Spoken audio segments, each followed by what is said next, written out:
Welcome to day 22 of our play along videos for our new piece. So this is day 2 of the new piece, which is our JaNEWary Crag hornpipe, and that's our Cumbrian music.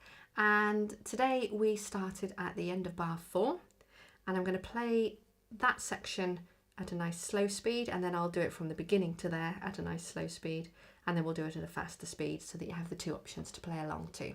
So starting first of all with what we've learnt today at the end of bar 4, the last 2 quavers, so I will give you a count of 1 and 2 and 3 and, but steady. 1 and 2 and 3 and.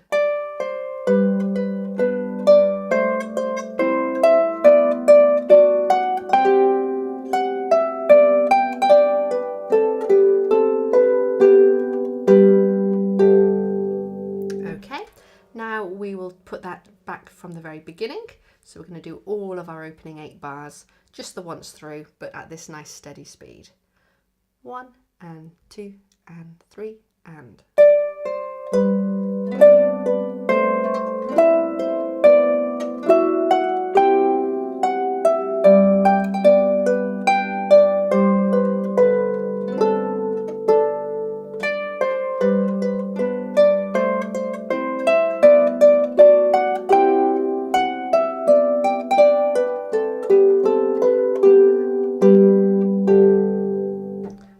Done. Okay, we'll try that now a little bit faster. If you can get those damps in with the left hand, it does really help keep it clean as we move into our next little sections. So try and do those if you can. Okay, a bit faster. 1 and 2 and 3 and.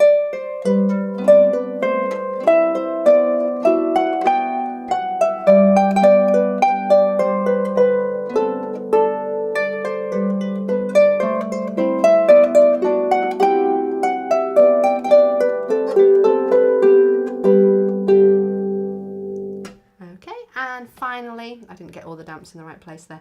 Finally, up to close to our real speed now. For those that want to. 1 and let's go a bit faster. 1, 2, 3.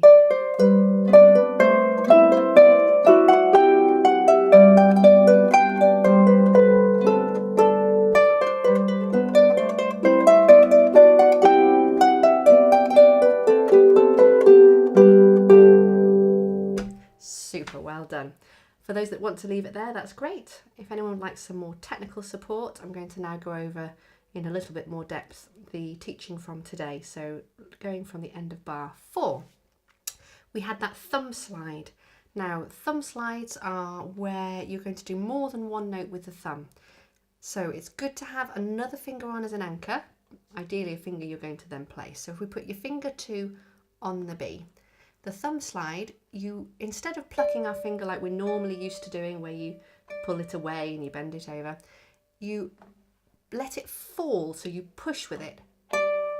Let it fall onto the next string, the very next string, and then that one gets plucked like normal.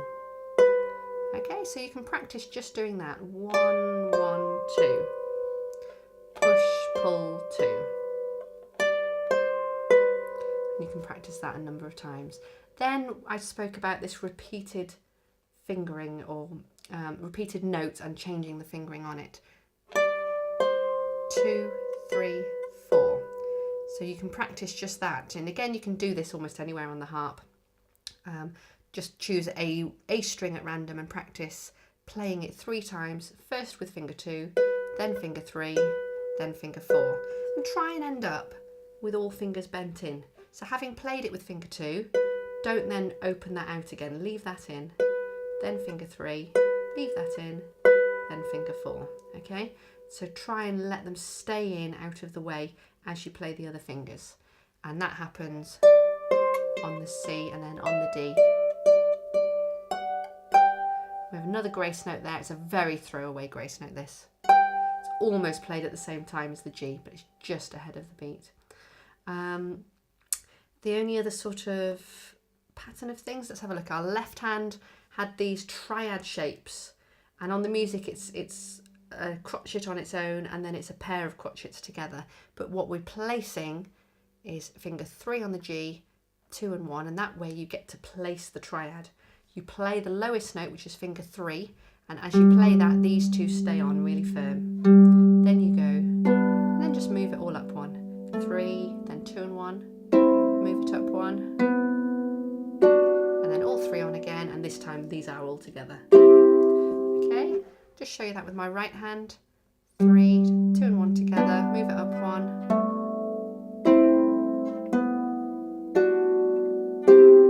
Okay. The other element of what did I speak in this? Going into the penultimate bar, leading into that with the right hand, F, E, D, G, then we've got the grace note, and then I spoke about crossing over, just like if you've practiced doing scales. Just getting used to, whilst that finger's placed and not played yet, moving your thumb onto the next note. This works best if the other fingers have been bent in. If they're up here, it becomes a really sort of awkward, complex move. If they're bent in nicely, it's very easy just to take that thumb over, and you've still got the strength to play that third finger. And then we just move that third finger to the G, and the reason it's the third is because we're now going to do 3 in a row, G, A, B. And then we're down to the G. Okay, so that's an area to work on, crossing over. And just being really confident with that. And finally, in that left hand, the very last bar, I spoke about placing the last 2 beats worth. So you've played the B at the beginning of that bar with finger 2, and then if you just open it out to that lovely shape that is so common in harp music, where you have the octave, so 1 and 4, and then your finger 2 will almost naturally fall on that 5th note up, 1, 2, 3, 4, 5. And you play the thumb first, and then allow the 2 and 4 to be together like that. Okay, shall I play today's bit one more time through then for you, nice and steady, from the end of bar 4. 1 and 2 and 3 and...